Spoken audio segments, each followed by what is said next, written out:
Ah.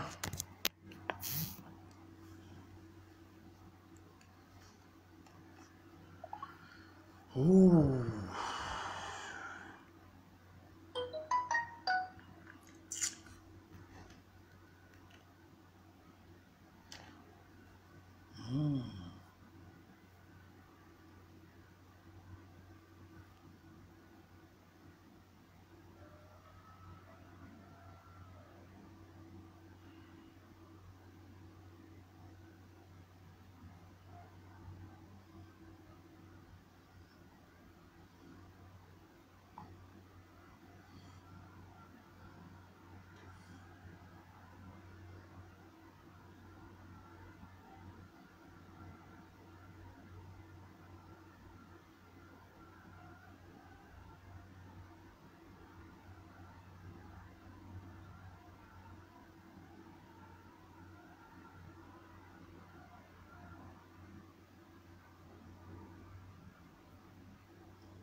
Je vais mettre un peu. Bonjour, bonjour tout le monde.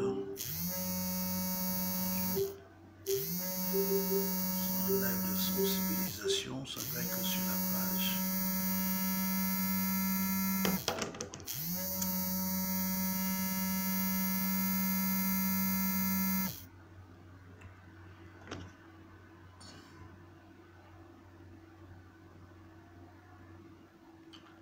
Voici rendre déborde les coffres.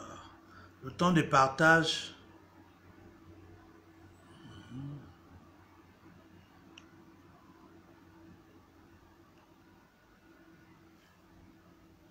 Voilà. On écoute du débordon, le temps de partager.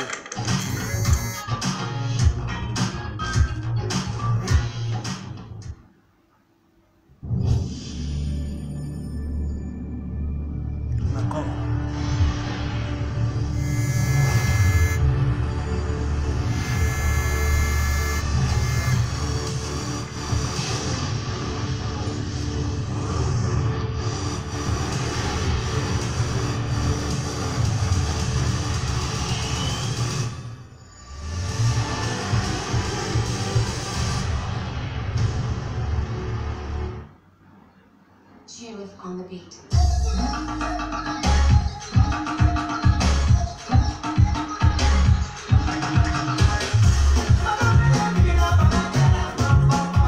Lo Makossa.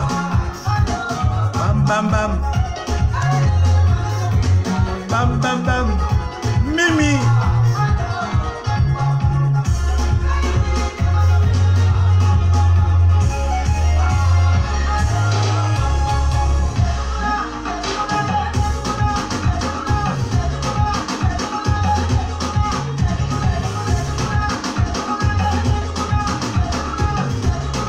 Partagez, partagez, partagez. Pourquoi vous ne partagez pas mes lives? J'ai pas compris ça. J'ai vu comment on partage les lives de Warman, terre à terre, en moins de 20, 30, 40 minutes, 607. Pourquoi vous ne partagez pas mes lives? Partagez mes lives.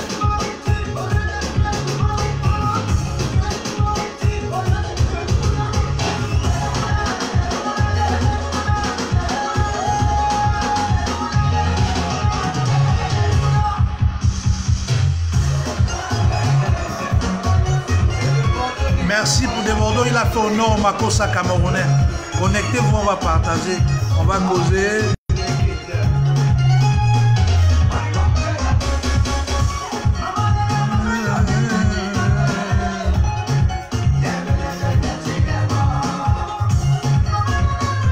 Bonjour, bonjour, bonjour tout le monde. Hein. Bonjour, bonjour, bonjour. Partagez d'abord au maximum, partagez un maximum de partage. Je veux avoir un maximum de partage aujourd'hui.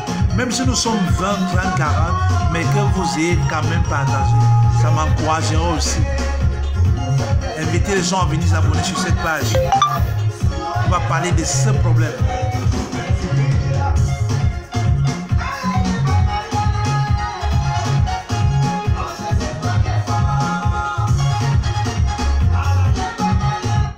C'était pour dire merci à Débordeur de Koufa qui a décidé de honorer la musique camerounaise, qui a décidé de valoriser le Makossa.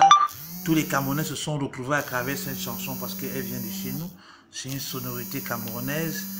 Hier encore, la Côte d'Ivoire, les Ivoiriens se retournaient vers les anciens succès congolais. Aujourd'hui, s'ils commencent à valoriser la musique camerounaise, c'est une très belle chose pour nous. Donc un grand merci à Débordeur de Koufa qui a prouvé qu'il est un artiste africain, un artiste planétaire, en mixant, en mélangeant les mélodies de partout. Voilà. Aujourd'hui, je ne vais pas toujours seulement attendre que les gens soient 50 ans. Je vais commencer à parler parce que on va parler d'un sujet hyper grave, un sujet hyper sensible, quelque chose qui a fait la une des réseaux, qui fait la une, hein, pas qui fait la une des réseaux. On parle encore inbox, on n'ose pas en parler en public parce que aujourd'hui, je peux me permettre de parler de ça aujourd'hui parce que les accusés, les présumés assassins ont été interpellés par les autorités. Donc aujourd'hui, je peux me permettre de débattre sur le sujet sur une place publique. Hier encore, avant-hier, je ne pouvais pas parler parce qu'il y avait une enquête criminelle qui était en cours. De peur de n'enfreindre les lois et de nuire à l'enquête qui était en cours, j'ai préféré me taire et j'ai juste fait un live grosso modo où j'ai parlé de la chose en gros. Donc aujourd'hui, c'est midi, je veux parler beaucoup, je vais encore en profondeur sur le sujet. Qu'est-ce qui s'est réellement passé à Dubaï? Pourquoi ce jeune Camerounais est décédé? Par qui il a été assassiné? Qui sont les auteurs de ce meurtre? Qui sont les présumés coupables de ce meurtre? On va parler de ça en profondeur parce qu'il est temps de dénoncer, il est temps de dire les choses telles qu'elles sont. Il ne faut pas qu'on vive toujours dans la peur du regard de l'autre. Il ne faut pas toujours qu'on encourage les gens à faire des bêtises. On a peur de dénoncer parce que on va froisser la sensibilité, on va froisser le regard, on va croiser le regard des gens dans la rue. Parfois, à un moment donné, il faut s'assumer, s'accepter tel qu'on est et vivre la chose telle qu'il se doit. Donc voilà. Je ne sais pas ce qui va pas avec ma page, mais j'espère que ça s'est rétabli, que là c'est stable. Ok. Il y a eu un gros problème à Dubaï, il y a eu un gros souci à Dubaï, un gros problème. Et c'est un problème partagé. C'était un gros problème de fond. On ne pouvait pas se permettre de parler du problème comme ça dès le premier jour. Parce que vous savez, quand il y a mort d'homme, ça implique beaucoup de choses. Les autorités, la police, les enquêtes, les ambassades, les familles. Ça va dans tous les sens parce qu'il y a la peur d'abord de l'autre. Il y a des gens qui sont là, qui ont peur de réagir, qui ont peur de dire ce qu'ils pensent, qui ont peur d'intervenir parce qu'on ne sait pas de quel sens, de quel côté ira l'enquête. Mais j'étais quand même touché et choqué parce que j'ai vu des Camerounais aller sur la toile, sur la place publique, indexer une communauté, toucher du doigt, aller faire des posts, soit disant non, les Nigériens ont fait ceci, les Nigériens ont fait ceci, les blablabla. Il faut souvent arrêter avec cette victimisation. Et je dis tous les jours sur mes pages et sur mes lives que tous les influenceurs les blogueurs, les youtubeurs là, vous devez beaucoup faire attention au type de message que vous véhiculez. Vous devez comprendre que avoir la visibilité, avoir 300 000 personnes, avoir 2000, avoir 1 million de commentaires sur un post, ça veut dire qu'il y a des gens qui te lisent. Et quand tu as les gens qui te lisent, tu peux influencer leur avis, tu peux influencer leur opinion, tu peux influencer leur choix. Je prends un exemple simple. À quel point l'influence, un influenceur peut impacter dans la société. Regardez le cas de Makosso. Ça c'est un prélude, hein. Je n'ai pas oublié le sujet. Regardez le cas de Makosso. Il est tellement influent que le mec il arrive quelque part, dans une situation qui semble bloquée, où personne n'en parle. Il se lève, il prend son courage à deux mains, il dit bon voilà. il y a tel problème, tel problème, tel problème. Moi, Makosso, je prends sur moi. À partir d'aujourd'hui, j'ai fait comme ça pour que cette histoire ne meure pas. Tel, tel, tel. À travers son courage, à travers son aura, à travers sa visibilité, à travers la puissance de son message, le mec parvient à vous faire envoyer un message profond. Allô? Allô?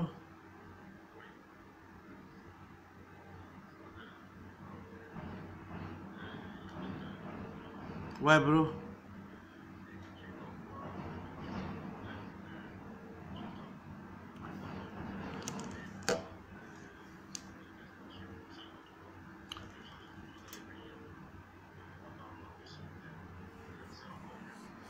Ok. D'accord. Ok, je t'envoie ça. Ok. Donc, vous voyez un peu, à un moment donné, il faut qu'on apprenne à se dire les choses telles qu'elles sont. Un influenceur, ça peut aller très loin. La voix d'un influenceur peut impacter sur beaucoup de choses. Donc, vous, les influenceurs africains, camerounais, ceux qui se disent vraiment influenceurs, ceux qui assument le statut d'influenceur, parce que moi, je ne suis pas influenceur. Je n'ai jamais assumé mon statut d'influenceur et je ne l'assumerai jamais. J'ai toujours dit, je fais dans l'éveil de conscience. Je fais dans l'éveil de conscience. Je ne suis pas là pour rechercher la visibilité sur YouTube pour avoir 1 milliard de vues, pour avoir 500 000 abonnés. Non, mon but n'est pas de faire des lives avec 40 000 personnes. Non, mon but est que mes lives soient partagés au sein de ma communauté, que je puisse sensibiliser un maximum de personnes, que les gens puissent écouter, que les influenceurs, les blogueurs, les youtubeurs puissent s'inspirer ou puissent, même pas s'inspirer, puissent se ressourcer sur des textes ou sur les thèmes que j'aborde au quotidien et développer sur leur plateforme, faire de ça des grands débats pour que plus de personnes puissent être impactées. Donc c'est hyper sensible le travail d'influenceur. Il faut toujours il faut faire hyper attention à la qualité du message que vous avez à véhiculer. Vous vous rappelez ici, moi j'avais fait un live ici sur la famille Foué, sur la veuve Foué, où j'avais eu des informations partielles. Je suis lancé sur elle, je me suis acharné sur ces dames. Après, quand j'ai été interpellé, où on m'a envoyé des documents et des documents, où on m'a fait parvenir les informations de cette histoire, je suis revenu sur la place publique devant vous. En toute humilité, j'ai demandé pardon à la famille. J'ai demandé pardon à la jeune veuve. J'ai demandé pardon à son entourage pour avoir heurté sa dignité, sa personnalité et sa fierté. Vous comprenez un peu? Donc, c'est hyper sensible le travail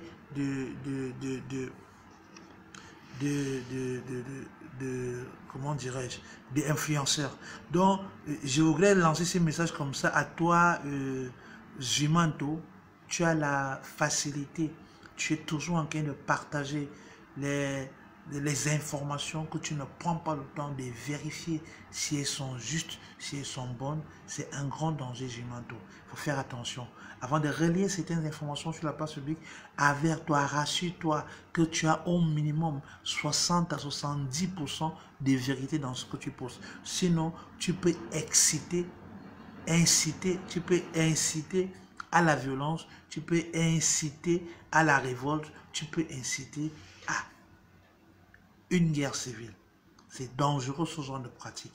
C'est pourquoi je suis toujours pas d'accord avec toi sur ta ligne éditoriale. J'ai toujours trouvé que tu avais une mauvaise façon, très partiale, à te pencher sur des sujets, des problèmes sociaux. Que ce soit politique, que ce soit économique, tu as toujours une façon à toi de faire des posts qui sont toujours soit de la victimisation, soit dans l'indexation, soit dans la mauvaise dénonciation. Parce qu'il faut être intègre. Un blogueur, un youtubeur a le devoir d'être intègre. Quand tu commences à faire des posts, quand tu commences à être blogueur ou youtubeur pro, c'est dangereux parce que tu orientes tes followers vers une méthode, vers un...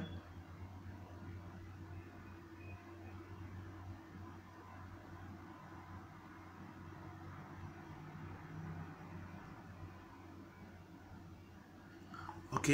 Tu orientes ton débat, tu orientes le truc ailleurs. Donc voilà, moi je vais vous demander de partager le live. On va parler du meurtre à Dubaï. Partagez le live au maximum. Partagez. Je veux énormément de personnes sur la plateforme. Je veux énormément de personnes. Partagez. Invitez vos abonnés à venir s'abonner. Invitez vos amis à venir s'abonner. Partagez au maximum. J'ai besoin de beaucoup de personnes ce midi. J'ai choisi midi parce que je sais que c'est la pause midi au Cameroun. Il y a des gens qui sont au restaurant qui ne mangent. Ils peuvent prendre 10 à 30 minutes pour écouter ce qui se passe, des informations du côté de Dubaï. Il y a eu un meurtre à Dubaï. Il y a eu un assassinat à Dubaï.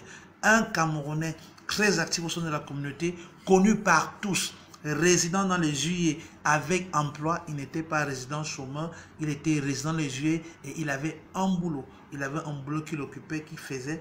Et ce jeune Camerounais est décédé d'une manière bizarre. Il est décédé d'une manière bizarre. Voilà. Donc, partagez le live, partagez le live. Moi-même, j'ai envie de le partager là. Voilà. Partageons. Voilà. Que moi-même, je le partage dans les groupes là. Partageons. Voilà. On partage. Partageons.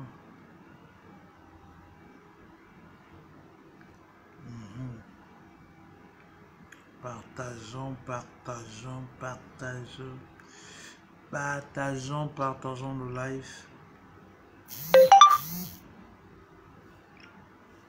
Pendant qu'on partage, je remets encore un peu le son de débordeur parce que c'est la pâte. Judith on the beat.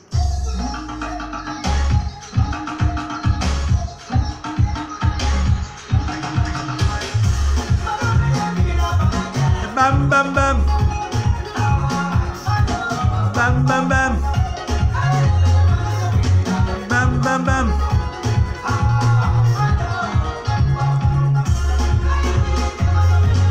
Bam bam bam. Bam bam bam.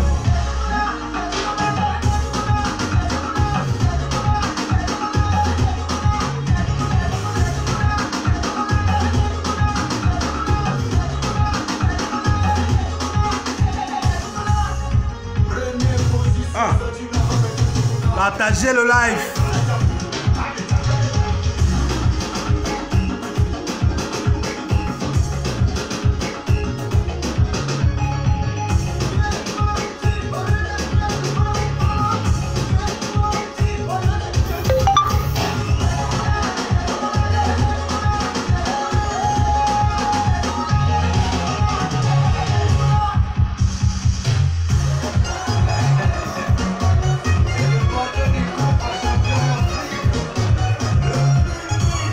Partagez le live. Partagez le live.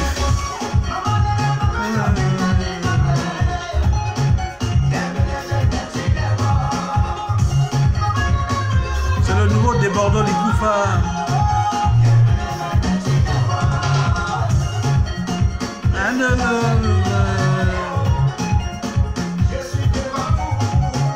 Ne me cherchez plus haut.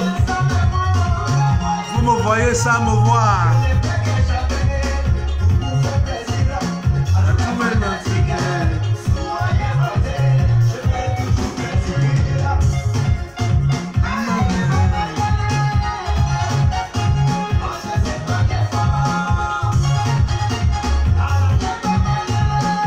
Apparemment, le Cameroun a gagné.